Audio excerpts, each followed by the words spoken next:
নবীজি সাল্লাল্লাহু আলাইহি ওয়াসাল্লামের একজন সাহাবী হযরত বিলাল রাদিয়াল্লাহু আনহু, নাম শুনছেন আপনারা?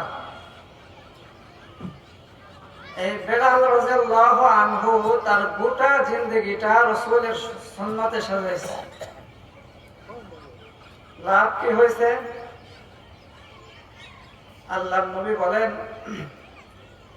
আমার সাহাবী বিলাল, যেই সাহাবী একজন কালো মানের সাহাবী, দেখতে কালো, খাটো, ঠোঁট মোটা, কিন্তু এই বিলাল তার গোটা জিন্দেগিটা আমার সুন্নতে সাজাইছে।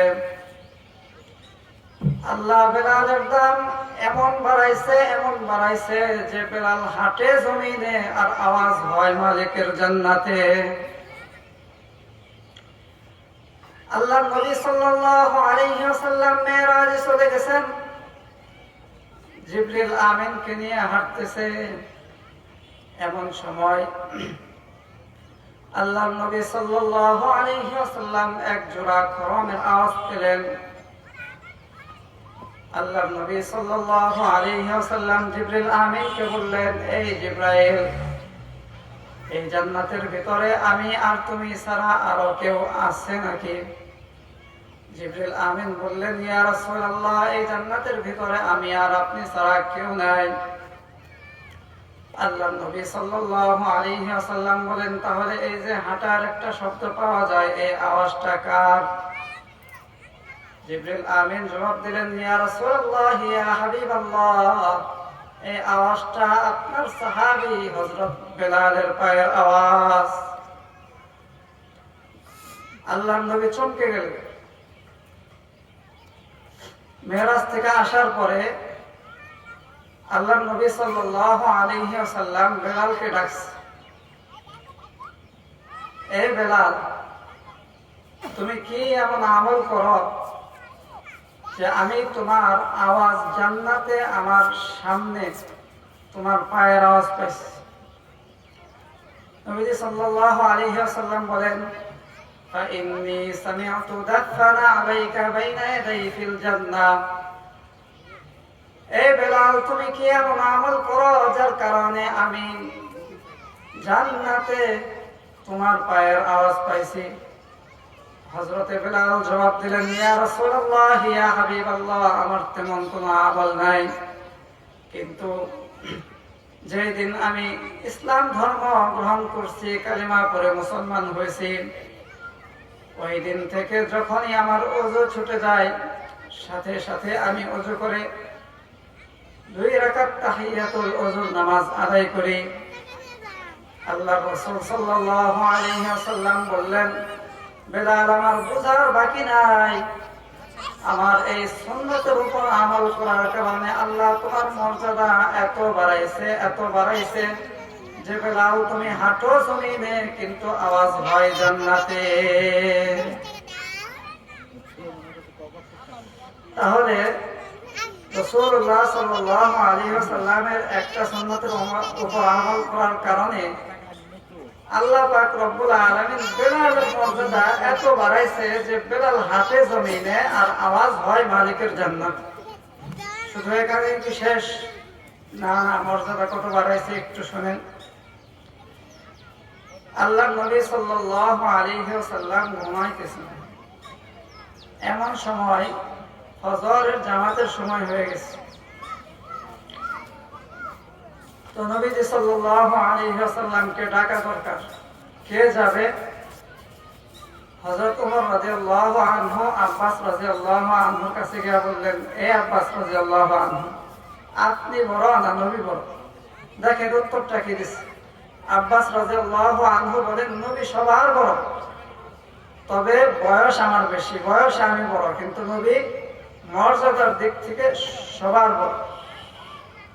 তো ওমর রাদিয়াল্লাহু আনহু বললেন যে আপনি যান, আপনার চাচাকে ডেকে আনেন, নামাজ পড়াইতে হবে।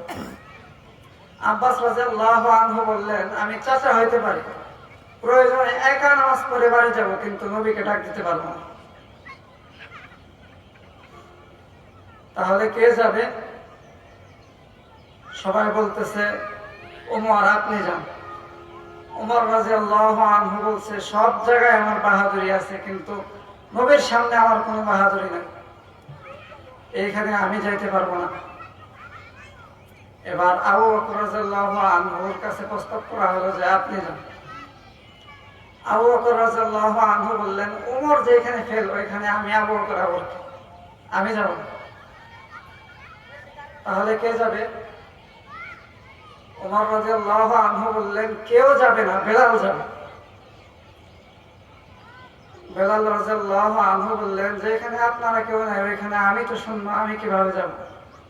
ওমর রাদিয়াল্লাহু আনহু একটা ধমক দিয়ে বলছে, যা ওটা। তো বেলাল রাদিয়াল্লাহু আনহু নবীজির দরজার কাছে গিয়ে বলছে, আসসালাতু খায়র, নামাজ ভালো, নামাজ সন্নিকট। আম্মা জান আয়েশা সিদ্দিকা রাদিয়াল্লাহু আনহা ঘর থেকে জবাব দিলেন, নবী ঘুমাচ্ছে। বেলাল রাদিয়াল্লাহু আনহু, আয়েশা বলতেছে, নবী যে ঘুমাইতেছে, আমি আর ডাক দিতে যাইতে পারবো না, বরং আবু বকরকে বলেন ফজরের জামাতের ইমামতি করার জন্য। আবু বকর রাদিয়াল্লাহু আনহু বললেন, নবী দুনিয়াতে জীবিত থাকবে আর আমি আবু বকর ওই জায়নামাজে দাঁড়াবো ইমামতি করার জন্য, এটা কোনোদিনও হবে না, সুতরাং তুমি আবার যাও। এবার বেলাল রাদিয়াল্লাহু আনহু চিন্তিত, কি বলবো। তো বেলাল রাদিয়াল্লাহু আনহু আবার গেছে। যাওয়ার পরে নবীজি সাল্লাল্লাহু আলাইহি ওয়াসাল্লামের দরজার সামনে দিয়ে হাঁটতেছে আর ভাবতেছে কি বলে ডাক দিবে। হঠাৎ বেলালের জবান দিয়ে বের হয়ে গেছে, আসসালাতু খায়রুম মিনান নাওম, ঘুম থেকে নামাজ ভালো। এই শব্দটা শোনার সাথে সাথে নবীজি সাল্লাল্লাহু আলাইহি ওয়াসাল্লামের ঘুম ভেঙে গেছে। নবীজি সাল্লাল্লাহু আলাইহি ওয়াসাল্লাম দ্রুত ওযু করে ফজর নামাজের ইমামতি করছেন। ইমামতি করার পরে আল্লাহর নবী সাল্লাল্লাহু আলাইহি ওয়াসাল্লাম ঘুরে বসছেন। বসার পরে বলতেছেন, এই সাহাবীরা রে, আমাকে কে ডাক দিছ? হযরত বেলাল রাদিয়াল্লাহু আনহু ভয়ে কাঁপতেছে।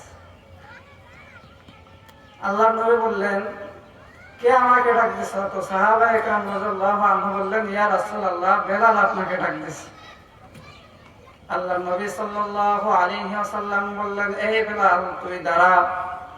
হযরত বেলাল রাদিয়াল্লাহু আনহু চোখের পানি ছেড়ে দিয়ে বলতেছে, ইয়া রাসূলুল্লাহ, ইয়া হাবিবাল্লাহ, বেয়াদবি যদি হয়ে যায় মাফ করে দেন।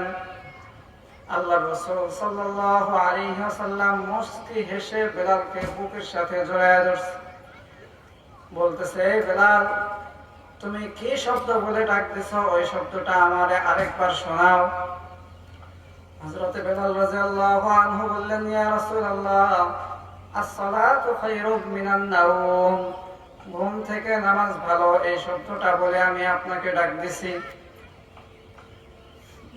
আল্লাহ রাসূলুল্লাহ সাল্লাল্লাহু আলাইহি ওয়াসাল্লাম বললেন, এই বেলাল, তোমার এই শব্দটা আল্লাহ পাক রব্বুল আলামিনের কাছে এত পছন্দ হয়েছে যে কিয়ামত পর্যন্ত আযানের মধ্যে এই শব্দটা লিপিবদ্ধ করে দিতে বলছেন। তাহলে বলেন, মুখ দিয়ে একটা শব্দ বের করছে, আল্লাহর কাছে এত প্রিয় হয়েছে যে আল্লাহ পাক রব্বুল আলামিন ওইটাকে কিয়ামত পর্যন্ত আযানের মধ্যে লিপিবদ্ধ করে দিতে বলছে। তাহলে এই মর্যাদা বেলালকে কেন দেওয়া হয়েছে? আল্লাহ রাসূলের সুন্নাত মানার কারণে। আমি, আপনি, আমরা সবাই আমাদের গোটা জিন্দেগিটা যেন রাসূলের সুন্নাত অনুযায়ী সাজাইতে পারি এবং আমাদের জীবনের চাইতেও যেন নবীজি সাল্লাল্লাহু আলাইহি ওয়াসাল্লামকে বেশি মহব্বত করতে পারি। আল্লাহ রাব্বুল আলামিন আমাদেরকে তৌফিক